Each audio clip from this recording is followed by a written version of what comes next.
With this most recent patch comes a myriad of gameplay changes which to most appear to be, well, game-changing, or at least meta-changing.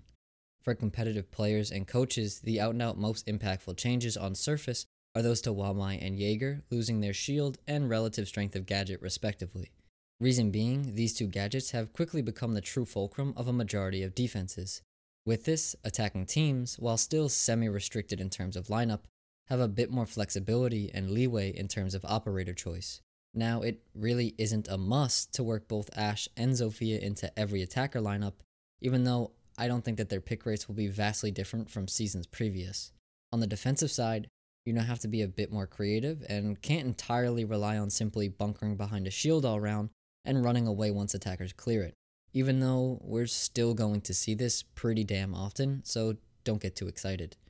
In my opinion, the main shift we may see coming could be one back towards intel denial, bringing Mute, Mozzie, and Vigil to compensate for the time which was previously wasted closer to site with shields, ADS, and Wamai magnets, and just doing that further away from it with pests, Mute jammers, and Vigil's cloaking device. But that's a subject for another video if you're interested. Today, as indicated by the title, we'll be addressing Hibana, her changes, and how she could end up being even more of a thorn in defenders' sides and a far more viable option for attackers. The first reason is not really a major one, but regardless of how minuscule the effect seems, I still think that it's worth considering, and it's that Ashe no longer has stun grenades. Now don't get me wrong, I'm not saying that just because of this you should be bringing or banning Hibana more often, but considering the other attackers which do have stun grenades in their arsenal, I'd argue that Hibana is probably the most versatile and useful of all of them. If not, she's certainly top 3. With Hibana being the primary, secondary hard breacher, and with more and more maps almost requiring 2, I think that this is still something small which we should keep in mind. Now we get into the real reasons I'm making this video. As I mentioned earlier, with this rework, Hibana becomes far more versatile. In some capacity, she's now become a Pseudosoft Breacher. Specifically, I'm thinking of her ability to now clear castle barricades. Prior to this rework, you would never, unless absolutely necessary, use Hibana pellets to clear one, but now, her pellets are far less cost effective and in some cases time effective than using a Zof or Ashe charge, or maybe even a breaching charge. Picture you're attacking on Clubhouse, and you need to clear the gym castle in order to open Jacuzzi Wall, and for some reason or other you don't have access to Sledge. Your Zofia is elsewhere, but Hibana is right on the roof. Earlier, we would have asked Zofia to rotate over because using 6 Hibana pellets on a castle barricade just isn't preferable.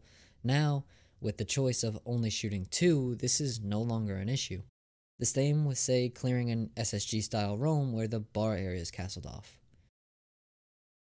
So, you can still say that this is only a minor benefit and super situational, and I'd have to agree with you. But we're yet to talk about the real impact which this rework has. Pun totally intended.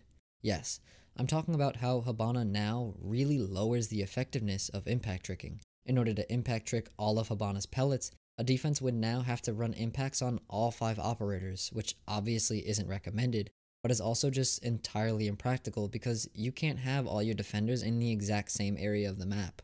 While Kitchen Hatch on Clubhouse is what really inspired me to make this video, the quintessential example of this change's effects is how difficult it's now become to defend kitchen dining on Oregon, a site where the majority of theory surrounding it is primarily based on impact tricking.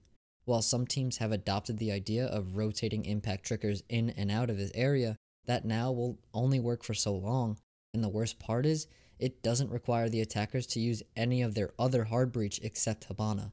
At least previously you forced an Ace or Thermite to use one of their charges, now Hibana can do all that work essentially by herself.